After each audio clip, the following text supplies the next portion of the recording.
Salva yang akrab disapa Apra adalah anak perempuan yang manis. Namun sayangnya hidupnya tidak semanis dirinya.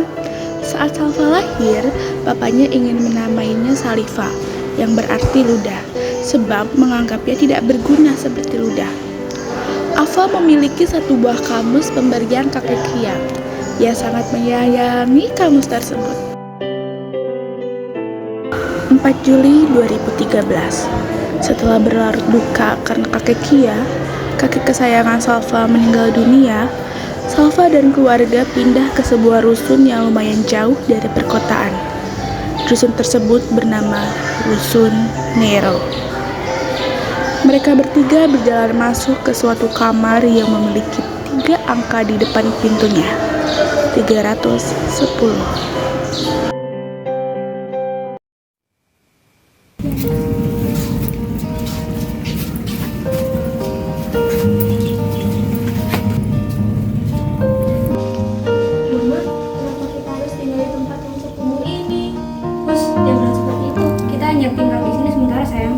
Tidak usah banyak berkomentar. Tahu di sini tempatnya bagus, ada warung makan di depan rusun dan ada kasino di ujung gang. Bagus kan? Harusnya kalian berterima kasih padaku. Kasino? Bagaimana ceritanya ada kasino di sini? Bukan kasino betulan, rumah judi lah. Aku tahu tempat ini dari teman. Dia yang menyewakan kamar ini. Papa, sudah aku bilang kau harus berhenti berjudi. Itu hanya menyita waktu Papa. Jangan bilang rumah kita akan dijual untuk berjudi. Kau selalu saja menentang urusanku. Sudah capek-capek aku mencari uang untukmu dan anakmu itu. Padahal kerjaan kalian hanya duduk-duduk di dapur dan makan makanan yang dibeli dengan uangku. Masih ingat kau punya anak? Masih lah, karena kerjaan dia hanya bermalas-malasan. Coba kau didik untuk bekerja. Dia masih 6 tahun, Pak. Masih 6 tahun. Salva yang melihat mama dan papanya sedang adu bicara, ia memutuskan untuk pergi meninggalkan kamar dan rusun itu. Karena dirasa lapar, Salva mendekati warung makan yang tidak jauh dari rusun. Warung makan itu bertuliskan, "Warung Makan Ibu Tuti, sedia ayam goreng." Ia menyadari bahwa ia masih punya 2 lembar kertas berharga yang berwarna orange bertuliskan angka 5.000 di dalam kantong. Sesampainya di warung makan itu, Salva sangat takut untuk meminta seporsi nasi ayam goreng, karena ini kali pertamanya Salva membeli makan sendiri. Hei, Nah, kamu mau ayam pakai nasi?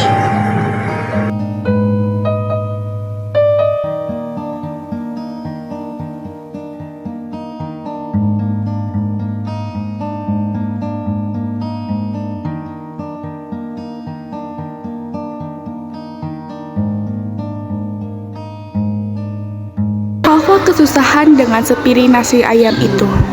Ia tidak bisa makan sendiri, karena biasanya Salva disuapi oleh mama. Melihat Salva yang kesusahan, Ibu Tuti memberikan sebuah sendok besi, berniat agar membantunya makan. Hei, Nah, ini sendok. Ibu lihat, kamu sangat kesulitan untuk makan. Namun masalah lainnya, yaitu Salva tidak bisa menyobek ayam goreng itu. Beberapa menit berlalu, Salva masih kebingungan dengan makanannya. Netranya teralih oleh pengamen muda dengan gitar coklatnya datang ke warung makan Ibu Tuti. Seakan sudah mengerti, Ibu Tuti memberikan seporsi nasi ayam goreng sama seperti Salva. Harusnya aku belajar makan. Juga bisa makan. Bisa kok.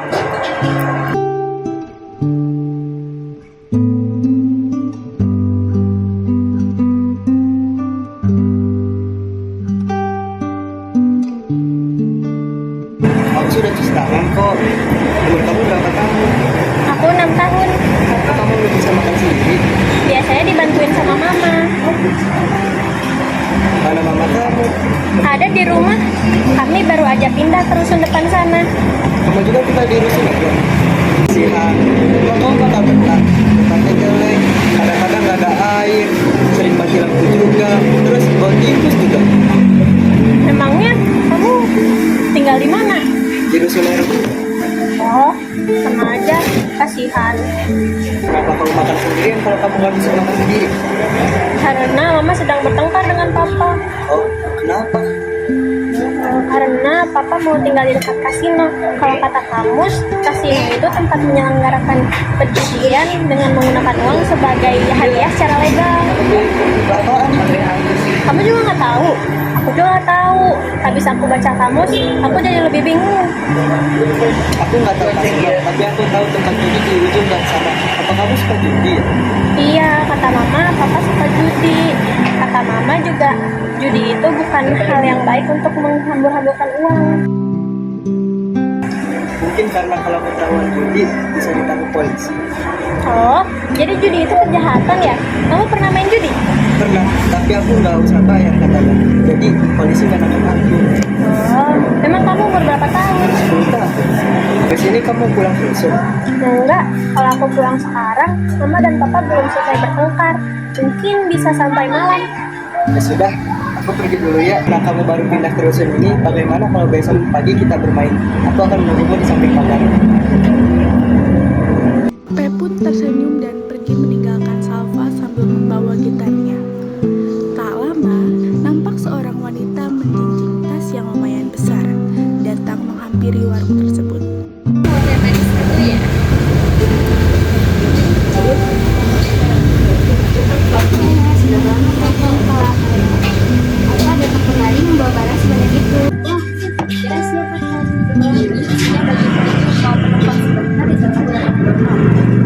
Karena aku masih ada urusan di sini. Kalau tidak salah, tepatnya di Rusudero nomor 310. Tante kenal dengan papaku. Papa, kamu anaknya dong, Bang Dono.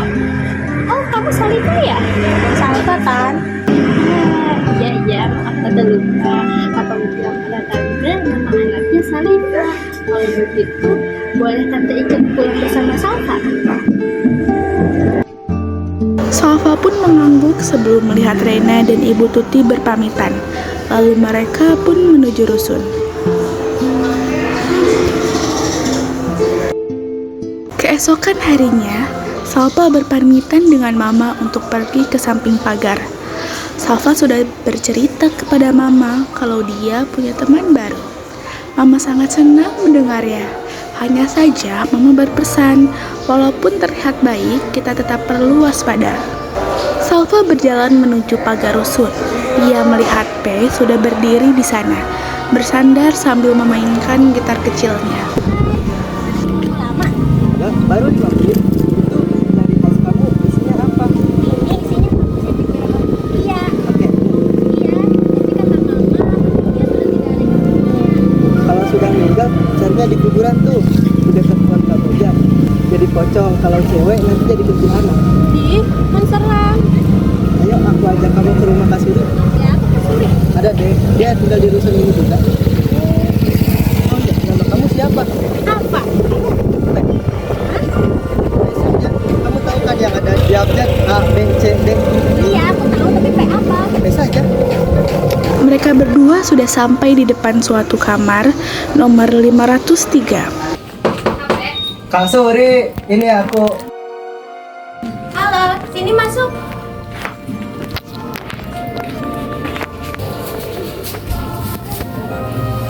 Ini siapa? Anak baru? Iya, aku baru pindah kemarin, bulan ketiga. Nama kamu siapa? Aku Salva.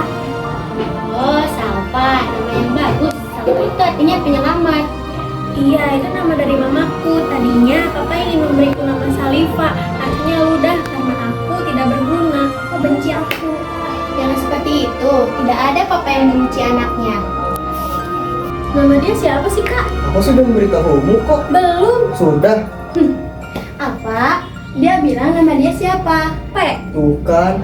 Tapi nggak ada orang namanya P. Ada kok. Tapi kenapa namanya P?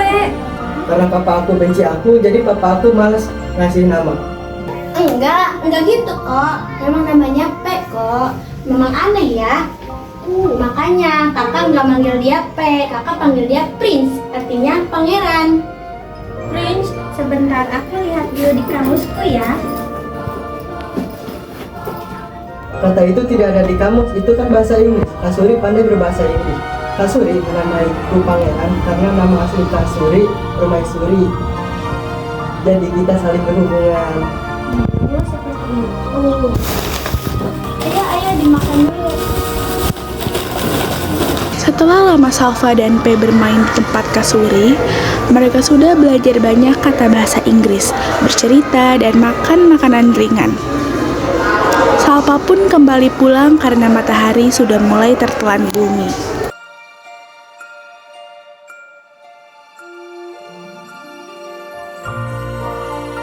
Beberapa langkah lagi Salva hampir mencapai kediamannya, namun Salva melihat sosok tidak asing sedang berdiri di kamar nomor 308. Tante sedang apa di sini? Oh, Salva, Tante sedang memberikan kue kepada tetangga-tetangga rusun sebagai salam kenal Tante telah menginjakkan kaki di rusun ini. Emang ada orang? Aku nggak ngeliat ada sendal di situ. Sepertinya tidak. Ini untuk apa? Emang boleh?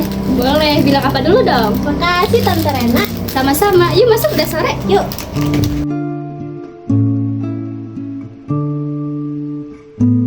Pagi itu, Salva, Rena, dan Papa sudah ada di meja makan untuk menyantap sarapan. Mama pergi ke pasar sendiri. Biasanya Salva ikut, namun saat itu Salva masih tertidur. Namun anehnya, pagi itu Papa dan Rena terlihat berbeda. Rena berdiri di samping Papa yang sedang menyantap sarapan, dekat, sangat dekat sambil tertawa kecil.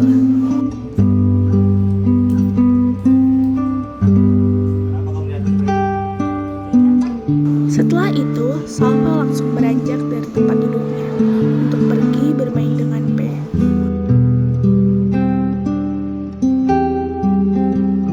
Mereka mengobrol dan mengobrol. Apa sih, Pak? Kenapa emang kok kamu tanyain itu? Papa sama Tante Rena mereka sering banget keluar berduaan. Apalagi pas mama nggak ada. Apa? Maaf Nggak Salva, Ibu mau memberitahu sesuatu dulu. Kalau kamu dan Tante Rena itu memang sudah lama dekat, 3 tahun berpacaran. Namun akhirnya berpisah karena tinggal di kota yang berbeda. Setelah itu, Ibu tidak tahu lagi. Jadi selingkuh itu apa, Ibu? Aduh, gimana ya menjelaskannya? Selingkuh itu merujuk pada seseorang yang menyembunyikan sesuatu untuk kepentingan pribadi, tidak berterus terang, tidak jujur, curang, dan serong. Kasuri, Kalian. Aduh, Ibu duluan ya. Iya, Ya, Ibu.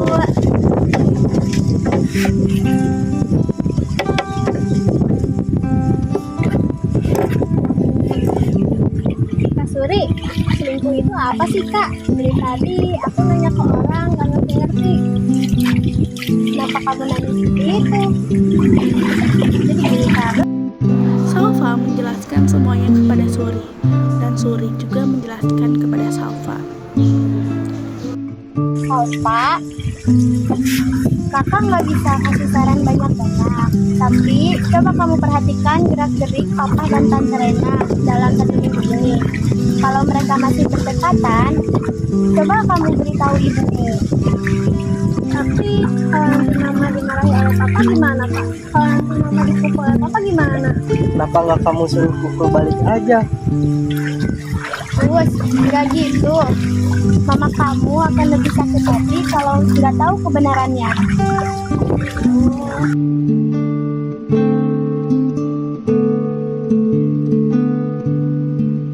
5 hari berlalu. Salva mematuhi saran Suri. Ia memperhatikan Papa dan Tante Rena. Saat itu, ruangan tengah sedang sepi. Hanya Salva dan Mama. Mama sedang memetik sayur kacang panjang saat itu.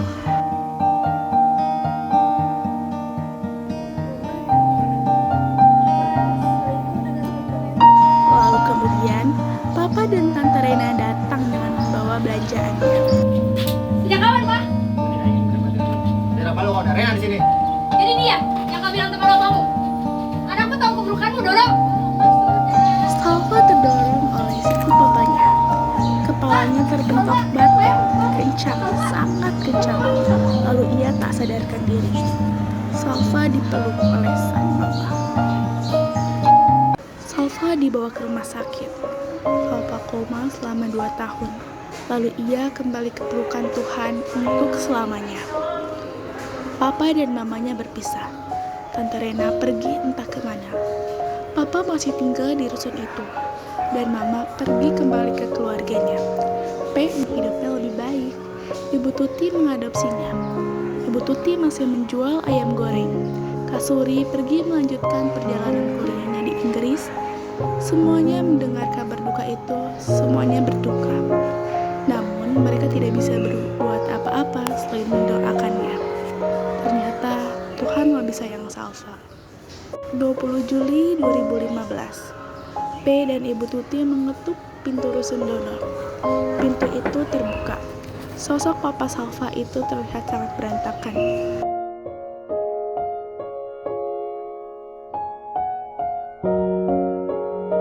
Apa Salva? Salva memberikan ini padaku 2 tahun yang lalu. Sepertinya aku harus memberikan ini kepadamu. Oh ya, di dalam sini ada surat. Salva sangat sayang sekali papanya. Oh ya, dan ini ada sedikit cemilan dari ibuku. Aku dan ibuku pamit duluan ya. Setelah P dan Ibu Tuti pergi, Dono membuka buku tipis itu terlebih dahulu.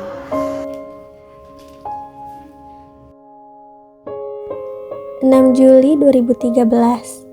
Papa masih sering marah. Aku bahkan tidak ingat kapan terakhir kali melihat Papa berbicara dengan suara yang lembut. Setiap kali Papa marah, rumah menjadi sangat sunyi. Aku dan Mama hanya bisa diam. Aku pernah bertanya kepada kakek, mengapa rumah bisa terasa begitu sepi, padahal ada banyak orang di dalamnya. Kakek berkata bahwa aku akan mengetahui jawabannya ketika aku sudah besar nanti. Tetapi aku tidak tahu apakah aku ingin menunggu selama itu. Aku pernah melihat Papa memarahi Mama. Aku juga pernah melihat Papa menyakiti Mama. Saat itu, aku sangat takut. Aku ingin membantu Mama, tetapi aku tidak tahu caranya. Aku hanya seorang anak kecil. Kadang-kadang aku berpikir, mungkin jika aku menjadi anak yang lebih baik, Papa akan berhenti marah. Tetapi tidak ada yang berubah. Papa tetap marah, Mama tetap menangis, dan rumah tetap terasa dingin. Aku juga tidak mengerti mengapa. Mungkin karena Papa adalah ayahku.